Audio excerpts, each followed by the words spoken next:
Press के सभी मित्रों का मैं अपनी तरफ से स्वागत करता हूं। और वैसे छत्तीसगढ़ के लिए मैं कोई नया नहीं हूं। छत्तीसगढ़ का रिश्ता बहुत ही पुराना रिश्ता हो चुका है। मैं समझता हूं जब छत्तीसगढ़ राज्य बना उसके दो साल बाद 2 साल बाद मैं प्रभारी बनकर आ गया था और आप लोगों से भी कई बार भेंट हो चुकी है। सबसे पहले तो मैं छत्तीसगढ़ गवर्नमेंट को अपनी तरफ से बधाई देना चाहता हूं कि हिंदुस्तान में यह अकेला राज्य है जिस राज्य ने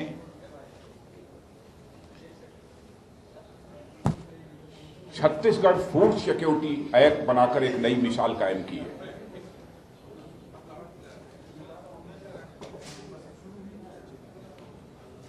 और जो यह एक्ट पारित किया है उसके तहत जो पीडीएस को लागू किया है वह पूरी तरह से टेक्निकली साउंड है, ट्रांसपेरेंट है और यह मुकम्मल व्यवस्था कर दी है कि इन सब सारी दुकानों को चलाने का काम जो हमारी ग्राम पंचायतें होंगी वह करेंगी, यानी पूरी व्यवस्था को ठीक तरीके से डिसेंट्रलाइज कर दिया है। इसकी सराहना केवल मैं नहीं कर रहा हूं बल्कि सारे देश भर में छत्तीसगढ़ के पब्लिक डिस्ट्रीब्यूशन सिस्टम की सराहना हो रही है।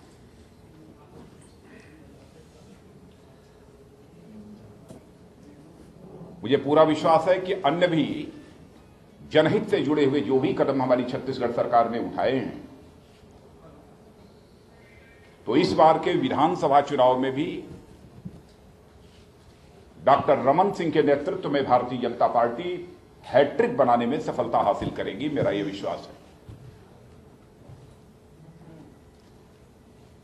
मैं कांग्रेस लेड यूपीए गवर्नमेंट के बारे में कहना चाहूंगा। कांग्रेस लेड यूपीए गवर्नमेंट के शासनकाल में देश की अर्थव्यवस्था पूरी तरह से डिरेल्ड हो गई है, या सीधे कह सकते हैं कि देश की अर्थव्यवस्था पर जो किसी हुकूमत का नियंत्रण होना चाहिए वह नियंत्रण पूरी तरह से समाप्त हो गया है।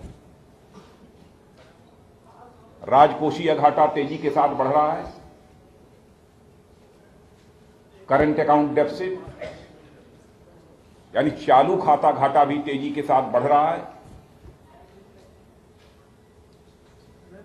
रुपए की कीमत डॉलर के मुकाबले तेजी के साथ गिर रही है।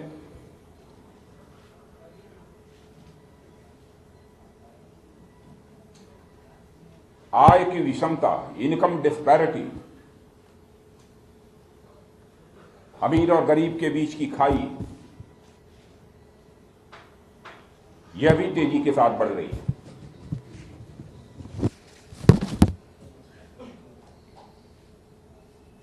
महंगाई यानी आवश्यक जो उपभोग की वस्तुएं हैं उनकी कीमतों को नियंत्रित करने के मामले में इस सरकार की सारी आर्थिक नीतियां, सारा आर्थिक नियोजन पूरी तरह से विफल रहा है।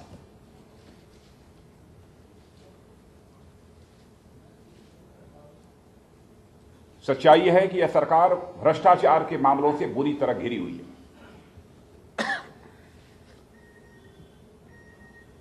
भ्रष्टाचार के कौन कौन से मामले हैं मैं विस्तार में जाकर उसकी चर्चा नहीं करना चाहूंगा, लेकिन आप सभी जानते हैं कि हाल में ही 2G स्पेक्ट्रम के मामले को लेकर जो सीबीआई के द्वारा जांच चल रही थी उसमें जो सीबीआई का वकील था, पब्लिक प्रोसिक्यूटर था, उसकी आरोपी के साथ सीधी मिलीभगत थी। मामले की जांच हो रही है, लेकिन इस संबंध में मैं यह भी मांग करना चाहूंगा कि इसका दायरा बढ़ाया जाना चाहिए। इस बात की भी जांच की जानी चाहिए कि आरोपियों के साथ अन्य किन किन लोगों की मिलीभगत है।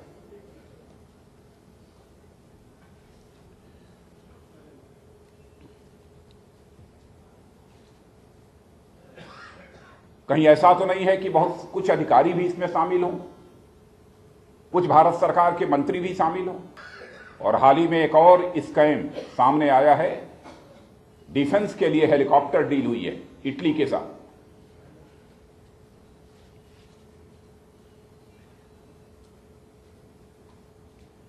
$3,700 करोड़ का स्कैम प्रकाश में आया है।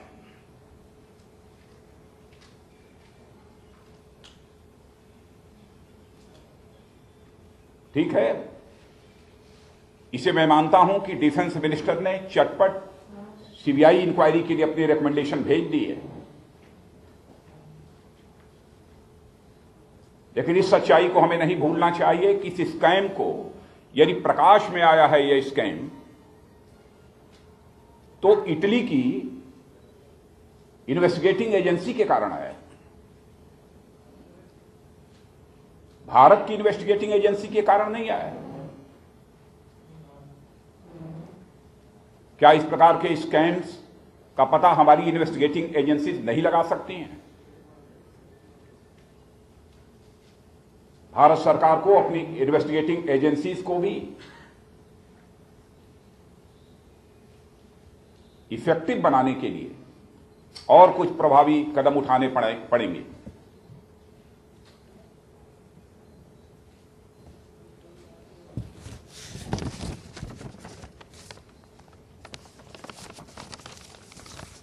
अंतर्राष्ट्रीय जगत में भी भारत की छवि धूमिल हुई।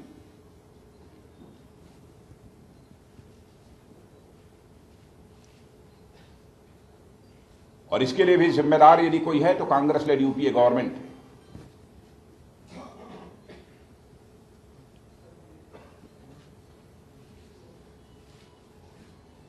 अब हमारा पड़ोसी देश पाकिस्तान, कभी चीन, जब होता है तब भारत को आंख दिखाने की कोशिश करता है। कभी यह चीन दावा करता है कि अरुणाचल यह हमारा पार्ट है, हमारा हिस्सा है।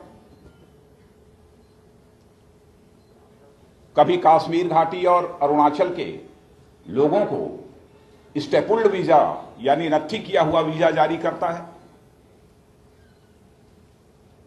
अरुणाचल और कश्मीर घाटी यह भारत का पार्ट एंड पार्शल है, यह मानने को चाइना तैयार नहीं। क्या भारत इतना कमजोर हो गया है? आज के 4-5 वर्षों पहले मैंने एक मामला इस भारत सरकार के संज्ञान में लाया था, पत्र भी लिखा था प्रधानमंत्री जी को कि ब्रह्मपुत्र नदी पर चीन डैम बना रहा है, कई डैम्स बना रहे हैं, पूरा हमारा नॉर्थ ईस्ट उत्तर पूर्व तबाह हो जाएगा, बर्बाद हो जाएगा। भारत सरकार को स्ट्रांगली अपना प्रोटेस्ट दर्ज कराना चाहिए, नहीं करा पाई। हमको यह बताया गया कि नहीं, ऐसा कुछ नहीं है। और आज भी मैं उस बात को दोहराना चाहता हूं जो मैंने मांग की थी। भारत को प्रभावी तरीके से अपना विरोध दर्ज कराना चाहिए। जरूरत हो तो अंतर्राष्ट्रीय मंचों पर भी चीन के इस रवैये को लेकर विरोध दर्ज कराना चाहिए और चीन के साथ सीधी बात करनी चाहिए कि ब्रह्मपुत्र रिवर वाटर को लेकर एक इंटरनेशनल वाटर ट्रीटी इन दोनों देशों के बीच होनी चाहिए, अथवा ट्राईपार्टाइट यह भी डील हो सकती है, ट्रीटी। बांग्लादेश भी हो सकता है। पाकिस्तान के बारे में आप सभी लोग अच्छी तरह जानते हैं। मैं समझता हूं चाहे वह 2004 का इस्लामाबाद डिक्लेरेशन हो, चाहे 71 का शिमला समझौता हो, चाहे वह 65 का ताशकंद समझौता हो, किसी को मानने के लिए तैयार नहीं है।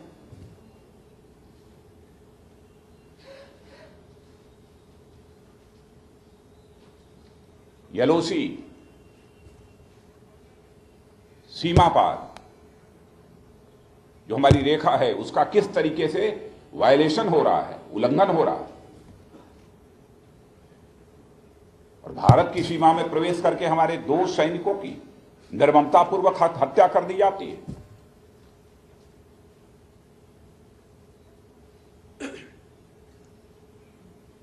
जो कुछ निर्धारित नॉर्म्स होते हैं अंतर्राष्ट्रीय जगत में, हर देश की सेना उसे मानती है।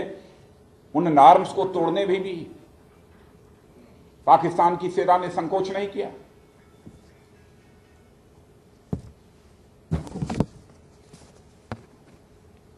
अभी आप लोगों को जानकारी मिली होगी, मोहतरमा हिना रब्बानी ने, जो कि पाकिस्तान की विदेश मंत्री हैं,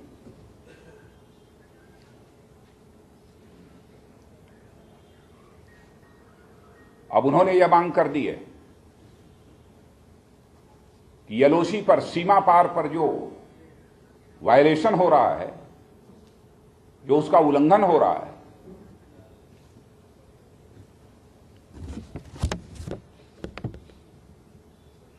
उसमें Organisation of Islamic Countries OIC को हस्तक्षेप करना चाहिए। क्या हो गया है पाकिस्तान को?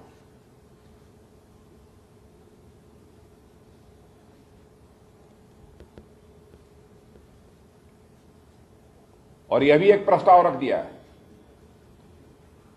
UN के सामने, संयुक्त राष्ट्र के सामने, एक मिलिट्री ऑब्जर्वर्स ग्रुप होना चाहिए यूनाइटेड नेशंस की तरफ से, जो जाकर यह देखे कि एलओसी का वायलेशन किस तरीके से हो रहा है। भारत और पाकिस्तान के बीच जिन मुद्दों को लेकर विवाद है, उसका यह अंतर्राष्ट्रीयकरण करना चाहती है पाकिस्तान की सरकार।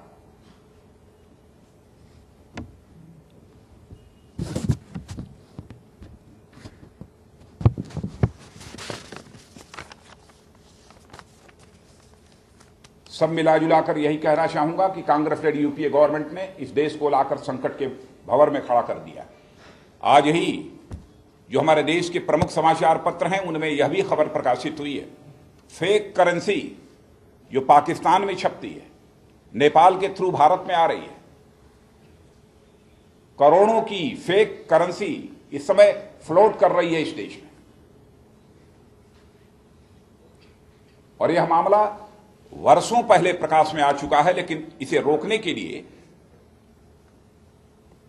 जो गवर्नमेंट के द्वारा इफेक्टिव स्टेप्स उठाए जाने चाहिए, इस गवर्नमेंट ने नहीं उठाया। मित्रों, बातें बहुत हैं, बस यहीं समाप्त करता हूं। धन्यवाद।